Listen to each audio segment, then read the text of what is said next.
우리가 요즘 이제 계속 나누고 있는 이 누가복음의 말씀, 우리 1장서부터 지금 12장까지 계속 말씀을 나누고 있는데, 예수님께서 12 제자를 이제 삼으신 누가복음 9장서부터 지금 우리가 나누고 있는 이 12장까지의 그 말씀을 보면, 예수님께서 기한이 참해, 바로 구속의 그 일을 이제 완성할 그 날이 참해, 이 제자들을 데리고 그 일을 완성하기 위해서 예루살렘으로 향하는 그 과정 가운데 나오는 여러 가지 그 사건들, 여러 가지 이야기들을 요즘 우리들은 함께 나누고 있습니다. 그리고 이런 이야기들 중에 가장 많이 나눴던 것이 바로 예수님께서 12 제자들에게 주시는 그 제자도에 대한 그런 말씀입니다. 제자도라는 것은 무엇입니까? 바로 제자들이 살아가야 할, 갖추어야 될 것, 제자들이 살아갈 삶의 모습, 제자로서 필요한 그 모든 것들에 대한 얘기가 바로 이 제자도라는 것이죠. 왜냐하면 예수님은 자신이 곧 이제 십자가를 지고 또 장사되어서 부활하신 다음에 그 모든 사역을 이루시고 하나님의 보좌 우편에 오르사 앉으실 것을 아셨습니다. 그래서 자신이 그 모든 사역을 다 마치신 후에 자신이 이 땅에서 했던 어떤 하나님의 나라에 대한 그 복음의 그 사역을 바로 자신의 그 제자들에게 담당시키고자 하는 그 큰 그림을 바로 예수님께서는 가지고 계셨기 때문이죠. 그래서 제자들에게 그 복음의 사역을 할 수 있는 어떤 능력도 주셨어요. 또 권위도 주셨어요. 그리고 여러 가지 표적을 통해서 자신이 하나님께서 보내신 그리스도이시며 하나님의 그 아들이심을 직접 그 제자들에게 보여주셨으면 물론 제자로서 갖추어야 할 여러 가지 그 모습에 대한 그런 말씀들을 그냥 시도 때도 없이 시간이 날 때마다 기회가 될 때마다 제자들에게 해주시게 되었던 것입니다. 근데 특히 오늘 본문에서는요, 예수님께서는 선한 청지기와 또 악한 청지기에 대한 그 말씀을 통해서 예수님께서 이제 하늘에 오르신 후에 다시 오시는 그 날까지 바로 자신의 그 제자들이 가져야 될 그 모습에 대한 그 말씀을 우리에게 주시게 됩니다. 그런데 지금까지 예수님께서 말씀하셨던 어떤 그 제자도에 대한 그 말씀을 보면 제자로서 가져야 할 어떤 능력, 어떤 권위와 능력, 그런 능력보다도 제자들이 가져야 할 그 태도에 대한 것을 더 강조하셨다라는 것을 우리는 알 수가 있습니다. 왜냐하면 이 제자라는 것은 능력도 중요하지만 능력보다 더 중요한 것이 뭐냐면 태도가 더 중요하다라는 말씀을 바로 제자들에게 주시기 위함이었죠. 근데 사실 이러한 강조점은요, 이렇게 능력보다 태도가 더 좋다라는 것은요, 사실 우리가 인생을 살아봐서 사람들과 무슨 일을 하게 되면요, 다 느끼는 그런 공통적인 그 점이 있을 것입니다. 물론 능력도 좋고 태도도 좋아요. 그러면 이렇게 좋은 일꾼은 없죠. 근데 대부분 한번 생각해 보시면 한 사람이 있습니다. 근데 능력이 좋아요. 근데 태도가 좀 별로예요. 그리고 또 한 사람은 능력은 별로예요. 근데 태도는 너무 좋아요. 그러면 둘 중에 만약 한 사람을 쓴다면 과연 우리는 누구를 택할 수 있을까요? 우리 구경희 집사님, 누구를 쓰시겠습니까? 태도가 좋은 사람. 왜 그렇죠? 그렇죠. 여러모로 나요. 말을 할 수 없지만 경험해 보면 알아요. 예. 그런데 세계 최고급 호텔로 꼽히는 이 포시즌 호텔 앤 리조트의 창업자이자 이 호텔 업계의 전설이라고 불리는 이사도로 샤프 그 회장도요, 사람의 능력은 교육을 통해 향상시킬 수 있다. 하지만 사람의 태도는 교육으로도 바꿀 수 없다라는 그 말을 하면서 바로 이 시대의 그 기업이 필요한 그 일꾼은 물론 능력도 좋고 태도도 좋지만 근데 그런 것이 다 갖추지 않을 때는 능력 좋은 사람보다도 태도가 좋은 사람이 더 필요하다라는 그런 말을 하기도 하였습니다. 오늘 본문이 시작되는 35절을 보면 예수님께서 이 12 제자와 그 무리들을 향하여서 허리에 띠를 띠고 등불을 켜고 서 있으라라는 그 명령을 하시면서 바로 제자들이 가져야 할 세 가지의 그 태도에 대한 그 말씀을 주시게 됩니다. 근데 어떤 태도냐면 첫 번째로 허리에 띠를 띠는 태도, 그리고 두 번째는 등불을 켜고 있는 태도, 그리고 세 번째는 서 있는 태도를 가지라라는 그런 말씀을 주세요. 그리고 이러한 태도를 왜 가져야 하는지에 대해서 하늘의 그 보좌, 그 천국에 대한 것을 바로 혼인집으로 또 다시 재림하실 그 예수님 자신을 가리켜서 주인으로 그리고 제자들과 모든 그리스도인들을 종으로 비유하여서 이런 말씀을 해주시게 돼요. 먼저 예수님께서 제자들에게 말씀하시죠. 허리에 띠를 띠라 라는 그 명령을 주세요. 근데 예수님께서 말씀하신 이 허리에 띠를 띠는 이 모습은요, 주인의 부르심에 즉각적으로 반응하려고 준비 자세를 하고 있는 그런 모습이에요. 이거는 계속적으로 진행입니다. 한번 준비됐나요? 준비됐어요. 끝나는 게 아니라 계속 준비하는 거예요. 언제든 주인이 여봐라 누가 있냐 그러면 예 있습니다. 그러고 바로 가는 거. 그런 준비된 태도를 얘기하는 거예요. 당시 유대인들이 입었던 옷은요, 우리처럼 여러 가지 종류가 아니라 그냥 일반적이었어요. 뭐냐면 통짜 이렇게 옷이었습니다. 그냥 여기 어깨서부터 그저 발끝까지 통으로 되어 있는 거. 뭐 남녀노소 가릴 것 없이 다 통짜였어요.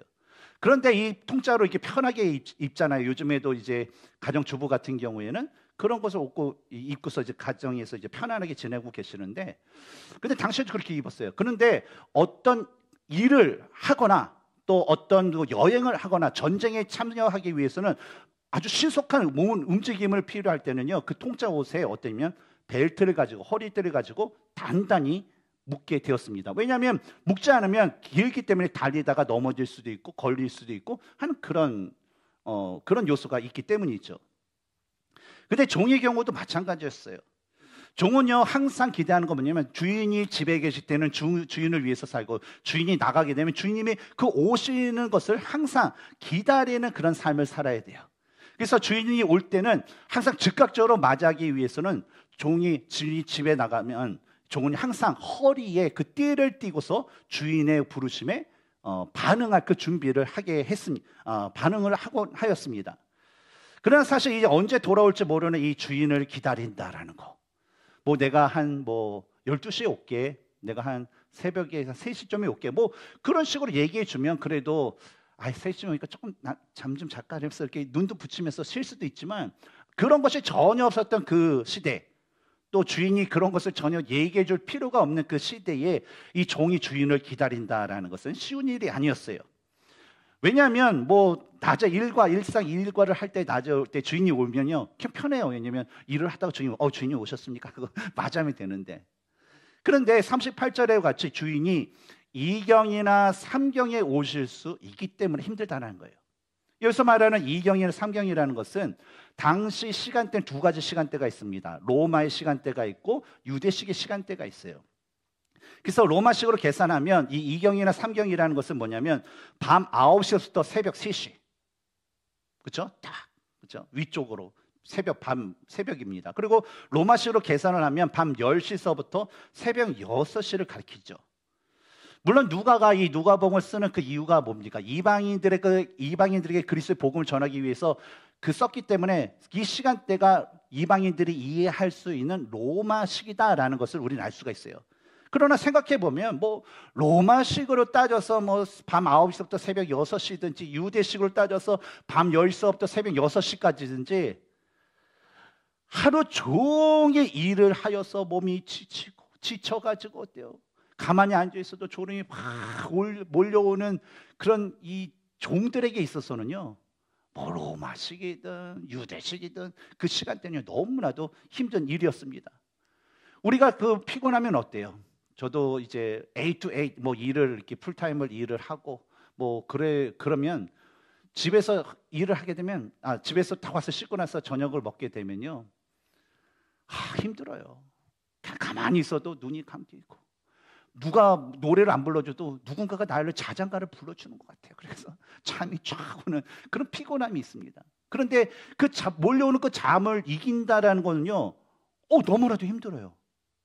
그렇죠? 우리 수험생 때 공부를 해야 되는데 눈이 감기는데 이건 이쑤시개를 쑤셔도 막 눈은 감기고, 또 이게 졸린데 엄마가 와서 너는 공부 안 하고 잠만 자고 등짝 딱 때리면 그거 좀 화나는 게 없잖아요. 그렇죠? 근데 너무 힘들어요. 근데 요즘에 우리 이렇게 일상생활을 보면, 제가 볼 때 우리 미국에 사는 엄마 아빠가 딱 이런 모습이 있어요. 뭐냐면 저희 집 같은 경우에는 저희 아이 큰아들하고 이 막내가 밴드를 합니다. 그래서 밴드를 하면 이제 풋볼 경기 있으면 항상 가서 빰빰빰빰 하고 이겨라 막 그래서 빰빰 이렇게 하는데, 홈 경기를 하면 좀 나아요. 근데 어웨이 경기를 하게 되면 이 트래블링 타임이 어때요? 미니멈 1시간이에요. 1시간이고 그러면 풋볼 경기가 제가 이렇게 관람해 보니까 이거는 뭐 딱 정해진 게 없어요. 뭐 30분 내 축구처럼 딱 그냥 딱 하는 게 아니라 무슨 파울이고 그렇게 계속 딜레이 되잖아요. 그러면 어떨 때는 11시에 끝나기도 해요. 그럼 11시 끝나면 뭐 정리하고 또 버스 타야 되는데 애들 수다 떠니까 또 늦고 또 그러면 이게 딱 차 타고 오면 픽업할 시간이 한 12시쯤 돼요. 그런데 어느 날은 그래요. 아빠, 오늘 애프터에 우리 아이합 가서 먹기로 했습니다. 친구들하고. 그러면 마음 같은데 무슨 아이합에 자야지. 그런데 그럴 수 없잖아요. 그럼 기다려요. 그러면 1시, 2시 됩니다. 근데 주로 이제 제가 이제 가는데 저 같은 게 어떻습니까? 새벽서부터 새벽기도 새벽기도를 하게 되면 한 4시부터 일어나서 준비를 합니다. 그래서 하고 쭉 하다 보면 그 다음 날을 위해서 한 늦어도 11시, 늦어도 12시는 자야 돼요. 근데 이 1시 막 2시 그때까지 이게 하게 되면요 너무나도 피곤해요. 어떨 때는 운전하면서 졸아요. 막 정말 밤을 오래요. 그런데 그렇다고 해서 야 아빠 피곤하니까 못해 그렇게 얘기할 수 있을까요? 네? 할 수 있을까요? 없을까요? 해줘야 돼요? 말아야 돼요? 해줘요. 누가? 엄마 아빠가. 왜요? 엄마 아빠이기 때문에. 근데 만약에 해주지 않는다. 야 아빠 스케줄 이러니까 너 내 스케줄 따라. 그렇게 하게 되면 그 아이들이 그 엄마 아빠를 보고 좋은 엄마 아빠야 그렇게 얘기할까요? 그냥 엄마 아빠야 그렇게 얘기할까요? 그렇죠. 엄마 아빠야 그렇게 생각할 수 있다는 거예요. 근데 여러분 본문에 하는 이 종도요 새벽서부터 하루 종일 진짜 고된 일을 했을 거예요. 그래서 이제 일과가 해가 져가지고 이제 쉬어야 되는데 가족들과 있어야 되는데 그럼에도 불구하고 그 피곤함과 그 졸음을 이겨내면서 주인을 기다려야 하는 이유는요 바로 그것이 종의 일이기 때문에 그래요. 그리고 본문을 보면 주인이 돌아왔을 때 깨어서 자신을 맞이하는 종을 주인은 뭐라고요? 충성된 종이다라고 여기기 때문입니다. 따라서 예수님께서는요 다시 돌아올 주인을 자신과 비유하면서 제자들에게 내가 다시 이 땅 가운데 오는 그 날까지 바로 이러한 충성된 종과 같은 삶을 너희들은 살아야 된다라는 그런 말씀을 바로 제자들에게 주신 것이죠. 두 번째로 예수님께서 제자들에게 이 등불을 켜고 있으라라고 명령하십니다. 여기서 예수님께서 말씀하신 이 등불을 켜고 있는 모습은 주인이 맡겨준 일에 아주 충성을 다하는 그 태도를 의미합니다. 이 팔레스타인 지역은요 특징이 있습니다. 날씨의 특징. 낮에는 뭐래요? 엄청 더워요. 그리고 밤에는 어때요? 엄청 춥습니다. 그런 것이 있어요. 그런데 사람들이 이동을 하거나 여행을 갈 때 주로 언제 하냐면 해가 진 후에 이동을 하게 됩니다. 여행을 하게 돼요. 그래서 지난번에 우리가 말씀을 할 때도 밤중에 친구가 찾아오는 게 특별한 일이라는 거예요? 아니면 늘상 있었던 일이라는 거예요? 늘상 있었던 일이었다라는 거 기억하시죠? 그리고 뭐 사람 이동이 밤뿐만 아니라 뭐 혼인집 같은 잔치 같은 경우도 햇빛이 쫙찍 뜨는 그날 하기보다는 해가 진 다음에 그 주로 이 혼인 잔치가 열리게 되었습니다. 그래서 이 종은요 아무리 자신이 힘들고 피곤에 지쳐 있더라도 이 밤중에 열리는 혼인 잔치에 참여한 그 주인이 거기서 참석해서 그 밤중에 돌아올 수 있기 때문에요 항상 그 주인을 기다릴 때 등불을 켜고서 준비를 하는 그런 수고를 밤새도록 해야 되었어요. 그래서 문 앞에도 해놓고 뭐 집으로 들어가는 그 길에도 하고 방문 앞에도 하고 여러 가지의 등들을 준비했겠죠. 그리고 주인이 올 때까지 계속 등불이 제대로 서 있나, 바람에 쓰러지지 않았나, 기름은 있나, 기름이 없네. 그러면 창고에 가서 기름을 갖다가 그거를 리필하면서 그 등불을 계속 유지하는 그런 수고를 해야만 했다는 것이죠. 왜냐하면 이 일 또한 뭐예요? 종의 일이었기 때문에. 그리고 또 본문에서는 주인이 돌아왔을 때에 다른 사람들은 피곤해서 다 자고 있는데 그 한 종이 눈을 비비면서 등불을 켜고서 자신을 기다리는 것을 보게 되면 그 종을 가리켜서 주인은 이 종은 진짜 신실한 종이구나 라고 여긴다라고 말씀을 하십니다. 그리고 세 번째로 예수님께서 제자들에게 서 있으라 라고 명령하시죠. 예수님께서 말씀하신 서 있는 그 모습은요 바로 앞에서 말한 그 두 가지 일인 바로 주인의 부르심에 즉각적으로 준비하려는 그런 태도, 반응하려는 태도, 또 주인이 맡겨놓은 일을 성실하게 하는 것을 계속적으로 유지시키려는 그런 태도를 의미합니다. 계속 쉬지 않고. 종이라는 것은 뭡니까? 종. 뭐 오늘날에는 우리가 종에 대한 그 개념이 막 클리어하지 않지만, 뭐 우리 미국도 뭐 100년 전에, 뭐 한국도 100년 전에 노비, 뭐 양반, 뭐 그거 있을, 신분제도 있을 때, 뭐 그런 것을 우리가 보면 종이라는 것은 뭐냐면 주인에게 속한 사람으로 죽으나 사나 주인을 위해서 살아가는 사람이에요. 그래서 주인이 부르면 언제든지 어디 있든지 어때요?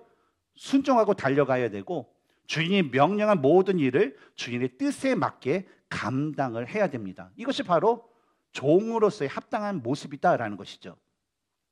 근데 오늘 보면 42절서부터 48절까지의 말씀을 보면 이 주인에 속한 그런 종들, 그리고 뭐 청지기라고 하는데, 이 중에는요 진실한 청지기가 있고 또 악한 청지기가 있었다라는 것을 우리는 볼 수가 있어요. 먼저 진실한 청지기에 대해서 예수님은 42절에서 다음과 같이 말씀하세요. 같이 한번 읽어볼까요? 시작. 주께서 이르시되 지혜 있고 진실한 청지기가 되어 주인에게 그 집 종들을 맡아 때를 따라 양식을 나눌 주가 누구냐라는 거예요. 청지기, 종들 중에 있습니다. 근데 이 청지기라고 이게 부르는 그 사람은 이 주인이 자신의 여러 종들이나 뭐 자신의 속한 그 자유인 가운데 한 사람을 선택하여서 자신의 가족을 맡기고 자신의 재산을 맡아서 그들로 하여금 주인을 위해서 뭐 재산과 가족을 돌보고 관리하는 그런 일을 위임받은 자가 바로 이 청지기입니다. 성경에서 이 청지기의 대표적인 모습을 가진 사람이 있죠. 누가 떠오르나요? 저는 요셉이 딱 생각나요. 창세기 39장을 보면 애굽의 바로 왕의 친위대장 이 보디발이 이 이슬람의 노예 상인으로부터 이 요셉을 이렇게 사게 됩니다. 그렇죠?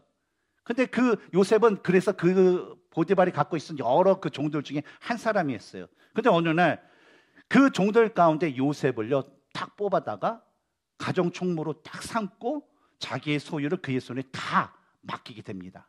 바로 이것이 뭐예요? 바로 청지기의 대표적인 그런 샘플된 그런 말씀이 있죠. 그런데 이 진실한 청지기의 특징이 있다라고 얘기해요.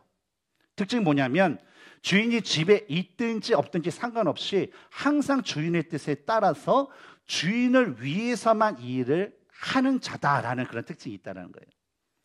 그래서 예를 들어서 계속해서 요셉의 예를 들면 창세기 39장 6절을 보면 보디발이 요셉을 가정총무로 삼은 후에 자신이 먹는 것 외에는요 다른 요셉이 하는 일에 간섭을 하지 않았다고 그래요. 왜냐하면 딱 보니까 요셉이 좀 달라요. 히브리 청년인데, 어린 청년인데 딱 봤더니 히브리 청년 그가 믿는 그 하나님이 이 히브리 청년과 같이 하는 것을 이렇게 목격하게 됐기 때문에요. 그리고 맡겼더니 이 요셉이 하는 일보다 하나님께 형통한 일을 하게 되니까 그 사람을 이제 가정 총무로 삼고 자신의 소유를 다 요셉에게 맡기게 됩니다. 그런데 어느 날 이 보디발이 집을 나가게 됐어요. 뭐 왕이 불렀든지 나가게 됐던 것 같아요. 근데 그 틈을 타서 그의 아내가 요셉을 유혹하여서 그와 동침하고자 하였다라고 해요. 근데 성경을 보면 왜 그랬냐 보니까 요셉이요 잘생겼어요. 멋지게, 용모가 아름답더라, 뛰어나더라. 그러니까 진짜 뭐 미남이었던 것 같아요. 그러나 요셉은 어떻습니까? 비록 주인의 아내가 명하는 그 요구임에도 불구하고요 그는 거절하면서 8절과 9절에서 다음과 같이 말했어요. 내 주인이 집안의 모든 소유를 간섭하지 아니하고 다 내 손에 위탁하였으니 이 집에는 나보다 큰 이가 없으며, 그러니까 주인이 나갔으니까 그 보디발 집에서 제일 권위가 있는 사람, 힘이 있는 사람 누구예요? 요셉 자기라는 거예요. 계속 보면 주인이 아무것도 내게 금하지 아니하였어도, 주인이 금하지 아니었다라는 것은 특별한 말을 하지 아니었어도라고 우리가 볼 수가 있죠. 금한 것은 당신뿐이니 당신은 그의 아내입니다 라고 말하게 됩니다. 바로 요셉은요 자신이 섬겨할 사람이 바로 보디발이라는 것을 분명히 알았습니다. 그리고 주인이 집에 있을 때나 집에 없든지 상관없이 그는요 자신의 주인 그 보디발을 위해서 충성을 다하면서 신실하게 일을 하였죠. 또한 비록 주인의 아내가 유혹했지만, 비록 주인이 내 아내는 네가 자꾸 그냥 냅두고 상관하지 말고 잘 보살펴야 된다라는 어떤 특별한 말을 하지 않았지만 어때요? 그는요 지혜롭게 그 자신 주인의 아내가 유혹했지만 지혜롭게 그 상황을 판단하여서 내가 이 유혹을 거부하는 것이 하나님의 뜻이고 거부하는 것이 내 주인에게 합당한 일이다라는 것을 알고 그 지혜롭게 그 상황을 모면하게 됩니다. 이와 같이 예수님께서도요, 이 진실한 청지기는 주인에 대한 그 충성심으로 주인이 맡긴 그 집안 사람을 돌봐야 하고 또 주인의 뜻을 따라서 지혜를 가지고 제때에 양식을 나누어 주면서 보살필 수 있는 자다라고 말씀을 하신 것입니다. 근데 계속되는 본문 45절을 보면 이 진실한 청지기와는 반대로 악한 청지기에 대해서 말씀하시는 것을 볼 수 있어요. 같이 한번 읽겠습니다. 시작. 만일 그 종이 마음에 생각하기를 주인이 더디 오리라 하여 남녀 종들을 때리며 먹고 마시고 취하게 되면, 이 구절에 나오는 이 청지기에게도요, 이 주인이 맡긴 그 돌보야 할 그 남녀 종이 있다라는 것을 우리는 알 수가 있습니다. 근데 여기서 말하는 이 남녀 종들이라는 것은 문자적으로 어린 종들을 의미해요. 근데 어린 종들이지만 실제로 그 갖고 있는 의미는 자신의 그 권위 아래에 있는 그 모든 그 종들을 의미한다라는 거예요. 그런데 예수님께서 말씀하신 것은 뭐냐면 이 악한 청지의 그 특징은 자신이 보호하고 돌보아야 될 그 남녀 종들을 오히려 때리고 자신이 가진 육신의 욕망을 따라 자신이 원한 대로 먹고 마시고 취하는 그런 악한 행동을 한다라고 말씀을 하십니다. 저자인 누가가 이 청지기가 이런 악행을 한 것에 대한 그 원인을 오늘 본문 45절에서 말하고 있는데 45절에서는 그 원인이 뭐라고 기록되어 있습니까? 뭡니까? 그 종이 뭐요? 악한 종이 주인이 더디 올 것이라는 마음을 가졌기 때문이다 라고 말을 해요. 자신이 돌봐야 할 그런 약한 종들을, 어린 종들을 때리고 먹고 마시고 취하는 일을 했던 것이 뭐예요? 주인이 더디어 올 것이라는 마음을 그가 가졌다라는 거죠. 그러니까 당시 한번 생각을 해보면 아마 뭐 주인이 돌아올 그런 충분한 시간이 되었는데 아니면 충분히 시간이 지났는데 아마 주인이 돌아오지 않는 그런 상황이 생겼다라는 것을 우리는 알 수가 있죠. 왜냐하면 이 한 집의 총무, 뭐 집사, 뭐 청지 정도 되면 주인의 패턴을 다 알아요. 뭐 여행도 가고 어디 놀러 가고 그러면 몇 시에 들어올지 다 이렇게 다 아는 사람이 이 청지기라는 것이죠. 근데 생각해봐도 어느 날 주인이 돌아올 시간이 훨씬 지났는데 안 오는 그런 상황이 벌어지게 됐다는 것이죠. 특히 이 구절에서 더디 온다라는 말은 뭐 단순히 어떤 시간이 지체야 된다, 연기된다라는 것을 이제 가리키지만 그 외에도 어떤 뜻이 있냐면 끝까지 나타나지 않다라는 그 의미를 가지고 있어요. 따라서 이 청지기는요, 당시에 그 여행하거나 집을 나가게 되면 동네를 나가게 되면 어떤 일이 있냐면 강도의 위협도 있고 또 무슨 맹수를 만나서 죽음을 당할 수 있고 뭐 그래요. 그래도 뭐 전화기나 뭐 삐삐나 뭐 그런 것이 없기 때문에 사실 뭐 도중에 길가에서 무슨 일을 당해도요 알 수가 없었어요. 그래서 이 종은 기한이 지났는데 안 온 거 보니까 우리 주인이 죽었나 봐, 사고를 당했나 봐,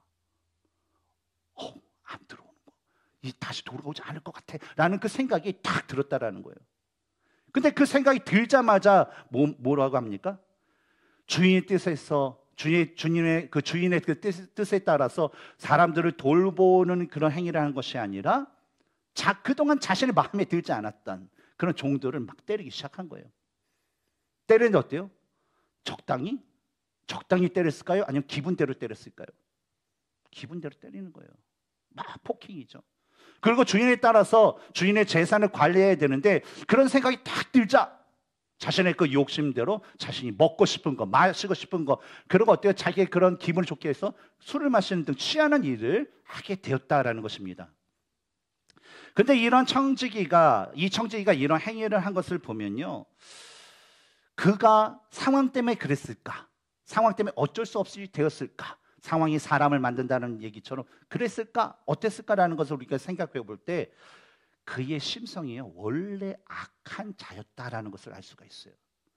그래서 악한 종은요, 주인이 있을 때는 진짜 성실한 종처럼, 진짜 충성된 종처럼 하지만 어느 순간에 주인이 오지 않고 더디에 올 것이다, 그가 돌아오지 않을 것이다, 나를 통제할 사람이 없다, 나를 간섭할 사람이 없다, 이 집에서 나보다 그런 권한이 있는 사람이 없다라는 그 생각이 딱 들었을 때 어때요? 그때서 자기 본심이 나오는 거예요. 마음에 있는 그 악한 본성이 그대로 행동으로 나타나게 되었다라는 것이죠. 근데 일찍이 이에 대해서 예수님께서도 뭐라고 말씀하셨어요? 누가복음 6장 45절과 46절에서 이렇게 말씀하셨어요.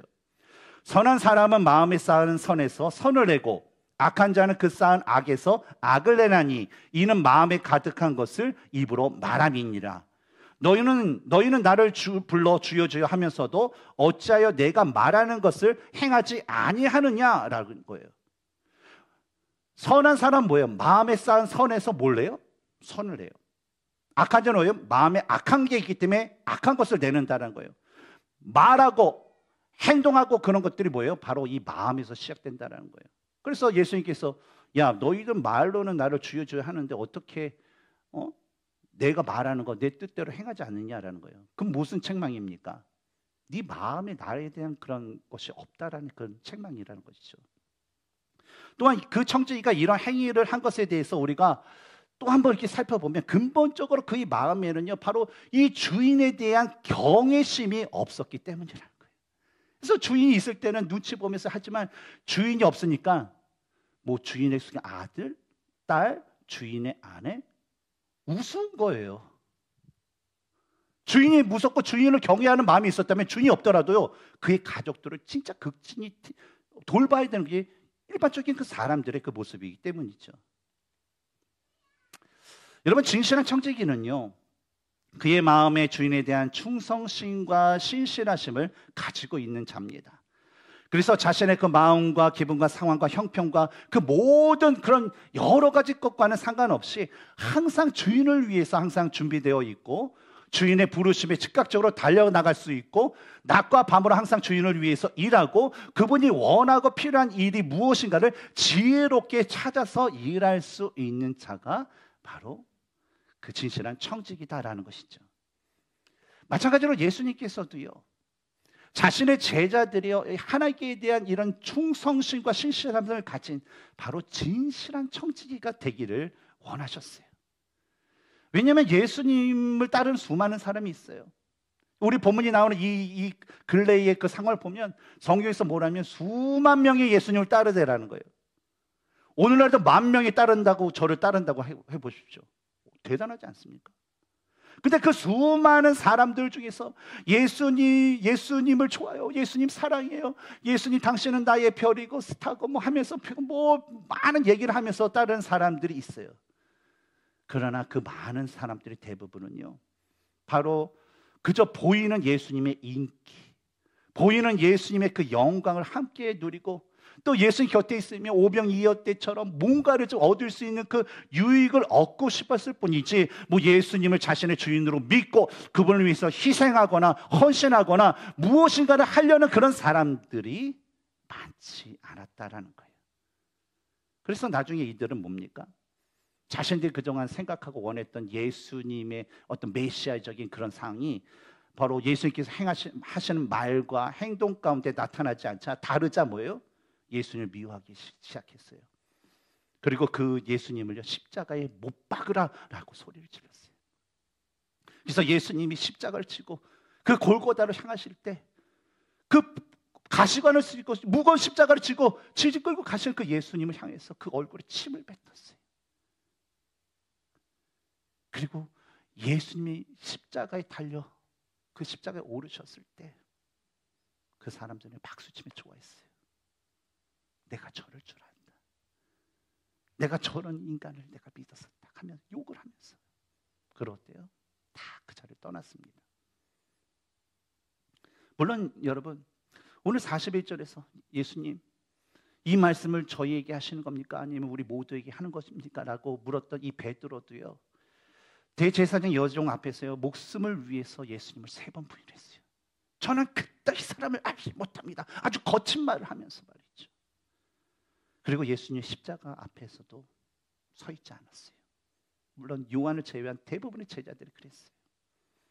그러나 성령님이 그들에게 임하자 그들은 다시 오실 그 예수님만을 바라보기 시작했어요. 예수님의 이름을 전한다는 이유로 대제사장이 무리에게 가진 배를 마저도 그들은 예수님만을 바라봤어요. 믿음의 형제와 자매가 세상의 권력자에 의해서 목숨을 잃는 그런 순교를 당했을 때도 그들은 예수님만을 바라봤어요. 그리고 주인 되신 예수님의 종으로서 자신의 그 허리띠를 띠고 예수님의 그 재림을 기다리다가 순교하는 그 순간까지도 자신의 허리에 있는 그 띠를 풀지 않았어요. 예수님의 종으로서 예수님의 재림을 기다리면서 자신에게 맡겨진 형제와 자매들을 돌본 일에 최선을 다했고 예수님의 명령하신 복음을 전하는 일에 최선을 다했습니다. 그리고 그뿐만 아니라 자신뿐만 아니라 자신들의 제자들에게 바로 진실한 예수님의 종으로서 살아갈 것을 가르쳐주고 훈련시키고 자신의 삶을 통하여서 이런 것이 바로 예수님을 따른 진정한 신실한 청지기적인 제자다운 그 모습이다라는 것을 그들의 제자들에게 가르치고 또 강조하는 그런 삶을 살았습니다. 물론 여러분 진실한 종으로서 어떤 진실한 청지기로서의 삶은요, 우리가 성경에서 보는 많은 믿음의 선조들의 그 모습을 보는 것처럼 많은 희생과 또 헌신과 노력과 또 무엇보다 인내가 있어야 하기 때문에요, 사실 쉽지 않아요. 근데 그럼에도 불구하고요, 예수님의 제자이고 그분을 우리 자신의 그 주인으로 섬기는 그런 종된 삶을 사는 그런 그리스도인이라면요, 아무리 힘들고 아무리 어렵고 아무리 상황적으로 그것이 힘들다 하더라도 어때요? 그런 삶을 마땅히 살아야 되는 거예요. 왜냐하면 그것이 종의 일이고 종의 모습이기 때문이죠. 그리고 우리가 이러한 삶을 믿음으로 인내하며 살아야 할 또 다른 이유에 대해서 예수님은 말씀하세요. 뭐냐면 하나님께서는요, 진실한 청지기에게는 그에 합당한 복을 주시지만 악한 청지기에는 그에 합당한 징계, 형벌을 주시기 때문이라는 거예요. 첫 번째, 진실한 종에게 주시는 복이 있다라고 43절에서 말씀해요. 근데 여기서 말하는 복이라는 것은 첫 번째로 37절에 보면 주인이 띠를 띠고 그 종들을 자리에 앉히고 나와 수종 들이라라는 거예요. 뭘 얘기합니까? 주인이 밤늦게 새벽까지 왔어요. 근데 한 종이 자신을 위해서 잠도 피곤한데도 잠도 안 자고 비벼가면서 등불을 켜면서 자신을 예배하고 있어요. 그러면 감독을 받는 거예요, 주인이요. 야, 너는 그렇게 피곤해서 잠도 안 자고 뭐 하고 있냐? 나를 위해서 기다리고, 와, 너 진짜 충성된 종이야. 그러면서 어때요? 야, 너 배고프지? 밥도 안 먹을 텐데. 야, 내가 잠시만 기다려. 그러면서 주인이 가진 모든 진수성찬을 차려서 대접하는 거예요. 직접 주인이 수종드는 그 복을 그 종에게 준다는 거예요. 그리고 44절을 보면 주인이 그 모든 소유를 그에게 맡기리라라는 그 말씀처럼 뭐예요? 야, 그 주인을 보면요, 항상 뭐 비즈니스에서 이렇게 일을 하다 보면 주인이 점원들에게 매니저에게 맡기지 않는 그 있어요. 바운드리가 꼭 있어요. 근데 이 충성된 종을 보면요, 감동을 받으면 야, 진짜 너 같은 애 없다. 야, 이것도 있는데 이것도 네가 맡아. 책임감 있어. 진짜 너는 진짜 오른팔이야. 뭐 그러면서 어때요? 더 큰 일을 맡기면서 그 영광 가운데 참여하는 그 복을 그 종에게 주신다는 거예요. 바로 마태복음 25장 23절에 그 주인이 이르되 잘하였도다 착하고 충성된 종아, 내가 적은 일에 충성하였으며 내가 많은 것을 내게 맡기리니 내 주인의 즐거움에 참여할지어다 라는 그 말씀처럼 어때요? 예수님께서는 너희가 이런 충성된 종을 되면 나중에 내가 이 땅에 오고 하나님의 나라가 이 땅에 임하게 되면 내가 너희들을 위해서 잔치를 베풀 것이고 내가 너희들을 그곳에서 너희들을 위해서 시중을 들도록 하겠다. 그리고 내가 임할 때까지 더 많은 하나님의 일을 너희에게 주는 그런 은혜를 누리게 할 것이다. 복을 줄 것이다 라는 그런 말씀을 하신 것입니다. 다음 두 번째로는 이 악한 청지기에게는 그 행위에 따라 엄히 때리고 신실하지 못한 자들과 함께 형벌을 받을 것이다 라는 그런 말씀을 해요. 이에 대해서 46절에서 다음과 같이 얘기하죠. 생각하지 않은 날 알지 못하는 시각에 그 종의 주인이 이르러 엄히 때리고 신실하지 아니한 자에 받는 벌에 처하리니. 근데 여러분 이 구절에서 엄히 때리다라는 것은 그냥 몽둥이로 야 몇 대 맞으래 세 대 탁탁탁 뭐 10대 맞으래 탁탁탁 때리는 어떤 단순한 매질이 아니라 어떤 뜻이냐면요, 그 종을 갈기 찢다라는 거예요. 사람을 가기가기 찢는다는 거예요. 또는 산채로 껍질을 벗기다라는 뭐 아주 가혹한 그 형벌의 의미를 갖고 있다라는 거예요. 뭐가요? 어미 때리다라는 거예요. 근데 여러분, 이 의미를 우리가 생각해 보면 뭐 오늘날에는 뭐 그런 일이 없지만 노예 제도가 있었던 이 우리 미국, 그렇죠? 뭐 그 자유가 우리 주어진 그 이전의 생활할 때 뭐 성경이나 뭐 우리나라 같은 경우에도 뭐 100년, 150년 전에 양반과 노비 그런 있을 때 만약에 종이 주인의 말에 듣지 않을 때 주인이 어떻게 행동을 했나요? 역사적인 것을 우리가 보면 우리가 저기 뭐 옆 주말 가도 플랜테이션 가보면 그 현장이 있지 않습니까? 그 사진도 있지 않습니까? 잔혹해요. 때리는 것도 어때요? 그냥 야 정신 차려 하면서 뭐 몇 대 때리면 나는데 이거는 어떻게 때려요? 주인의 이성대로 아니면 감정대로 때려요. 죽을 대로. 죽어도 상관없을 때 그냥 기분 풀릴 대로 때리는 거예요. 그런 가혹한, 바로 우리들 역사적인 그 사건을 봐도 바로 이 어미 때리다는 그 의미가 얼마나 가혹한 체벌이라는 것을 우리는 알 수 있어요. 왜냐하면 이 노예에 대한, 종에 대한 죽음과 생사의 그 결정권이 누가 있냐면 주인에게 있기 때문에 그래요. 그러니까 죽여도 뭐 누가 뭐라고 할 수 없으니까 주인은요, 이 종이 말이 안 들면요 엄청나게 가혹을 하는, 그 가볍지 않은 형벌이라는 것을 우리는 알 수가 있다는 것이죠. 또한 47절과 48절을 보면 예수님께서 악한 종들에 대한 더 구체적인 그 형벌에 대해서 말씀하시는 것을 볼 수가 있어요. 제가 읽겠습니다. 주인의 뜻을 알고도 준비하지 아니하고 그때로 행하지 아니한 종은 많이 맞을 것이요 알지 못하고 맞을 일을 행한 종은 적게 맞으리라. 무릇 많이 받은 자에게는 많이 요구할 것이요 많이 맡은 자에게는 많이 달라 할 것이니라. 여러분, 우리가 이 구조를 통해서 알 수 있는 것은 첫 번째로 악한 종의 특징이 있어요. 공통적인 특징이 있어요. 뭐냐면 주인의 뜻대로 행하지 않는다는 거예요. 그렇죠? 이게 악한 자들의 공통적인 특징입니다. 또 차이점이 뭐냐면 주인의 뜻을 알면서도, 주인의 뜻을 알아요, 분명히 들었어요, 내가 알아요, 그러면서도 불구하고 주인의 오심을 예비하지도 않고 주님의 뜻대로 행하지 않는 자에게 주는 그 형벌이라는 것은 알지 못하고 그런 주인을 기다리지도 않고 예배하지도 않는 자보다 더 큰 형벌이 주어진다라는 그런 말씀입니다. 그리고 두 번째로 뭐냐면 주인이 이 청지기를 세웠을 때는 그 청지기를 하여금 해야 될 그 모든 일을 감당할 수 있는 조건을 다 줍니다. 권한, 능력, 뭐 돈, 재정, 뭐 그런 거, 그런 걸 줘요. 그러고 나서 주인은 뭐예요? 그 준 만큼의 대가, 그 결과를, 책임을 묻는다라는 거예요.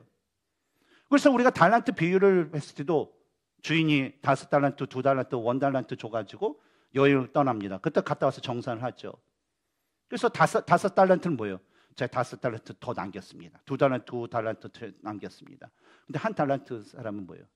주인은 뭐 이 핑계 저 핑계 대면서 그냥 여기 주님이 주신 거 여기 있습니다. 그랬더니 뭡니까? 그래도 유지는 시켰네 그러면서 칭찬을 받았나요?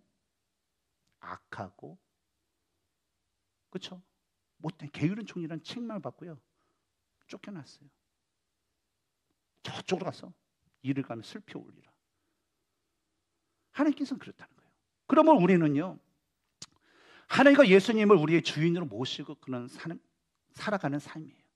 그런 사람들이에요. 그러므로 인해서 우리는 모든 삶에서 그 주인을 위해서 살아가는 그런 진실한 청지기가 될 수 있도록 우리는 노력해야 된다는 것입니다. 토니 에반스 목사님의 하나님 나라의 비전을 품고 사는 길이라는 그 책에 어떤 할아버지와 그 할아버지의 손녀의 그 이야기가 나옵니다. 어느 할아버지가 자신의 사랑하는 손녀에게 예쁜 인형을 사주게 되었어요. 그 사준 후에 며칠 가보니까 그 사준 인형이 완전히 망가져 있는 거예요. 그래서 무슨 일인가 하고 자세히 봤더니 그 손녀가 그 사준 인형의 다리를 잡고 그냥 땅바닥에 머리를 팍팍 던지면서 노는 거야. 팍팍 내동댕이 치면서 이렇게 노는 거였어요. 근데 그런 모습을 보고 있을 때 할아버지가 그 손녀에게 야, 너 인형을 그렇게 갖고 놀면 어떡해? 하면서 이게 저지시키게 돼요. 그랬더니 손녀가 이렇게 대답을 했대요. 할아버지, 아, 왜 그러세요, 할아버지? 이건 내 인형이에요. 할아버지가 나에게 주신 이상, 이것은요, 제 마음대로 마음대로 해도 되는데 왜 자꾸만 못하게 하세요? 왜 이렇게 놀지 못하게 하세요? 라는 그런 말을 했대요. 그러자 할아버지는 그 손녀에게요, 중요한 교훈 하나를 알려주게 됩니다. 얘야, 할아버지가 이 인형을 줄 때는 바로 선한 의도로 사용되기를 바라는 의미로 준 것이단다. 무슨 뜻입니까? 바로 할아버지가 그 손녀에게 선물로 준 이 인형 속에는요, 바로 할아버지의 선한 의도가 담겨져 있다는 거예요. 그리고 그뿐만 아니라 그 인형은 바로 그 할아버지의 선한 의도 속에서 그에 맞게 사용이 돼야 된다는 거예요. 할아버지가 가졌던 의도는 뭘까요? 다리 잡고 팍팍 하고 막 그런 걸까요? 예쁜 옷도 입히고 머리도 빗겨주고 예쁘게 놀길 바라는 그런 마음이 있었다는 거죠. 여러분, 하나님 보시기에 진실한 청지기와 악한 청지기의 그 차이는요, 바로 하나님의 뜻을 알고 그 뜻에 순종하며 살아가느냐 아니면 그렇지 않느냐에 달려 있습니다. 사탄은요, 오늘날 많은 사람들이 가진 것을 그들의 것이라 여기게 하고 또 그들의 마음대로 사용하면서 살아가는 것이 맞다라고 속삭이고 있습니다. 마치 인형이 자신에게 주어진 것이기 때문에 자신의 손에 있는 이유만으로 이 인형을 내동댕이 치면서 노는 그 어린아이처럼 말이죠. 그러나 우리는요, 하나님의 종이자 청지기라는 거예요. 그래서 하나님께서 우리에게 베풀어 주신 그 모든 것, 우리 삶에 필요한 모든 것, 우리 손에 들어있는 그 모든 것은 바로 하나님께서 오신 것이고 그것은 바로 하나님의 뜻대로 사용되어야 된다는 것입니다. 그리고 하나님께서 맡기신 일에 바로 하나님께서 주신 어떤 재능과 은사와 능력과 물질과 하나님께서 주신 그 모든 것들을 가지고 바로 그 일을 감당하기 위해서 최선을 다해서 살아가야 되는 것이 바로 진정한 진실한 제자, 청지기의 모습이라는 거예요. 그렇기 때문에 예수님께서는 제자들에게 이러한 진실된 종의 그 비유를 통해서 하나님의 뜻에 합당한 올바른 태도를 가져야 할 것에 대해서 강조하면서 말씀하신 것이고, 또한 더불어서 다른 이들을 돌보면서 주의 선한 길로 인도해야 할 위치에 있는 그 사람들에게 하나님께서는 그들의 모습과 삶에서 더 도덕적이고 더 윤리적이고 더 영적인 생활에 대한 그 높은 기대를 가지고 그들에 대한 책임을 물으실 것이라는 그 말씀을 하셨다는 거예요. 왜냐하면 그렇게 살기를 원하셨기 때문이죠.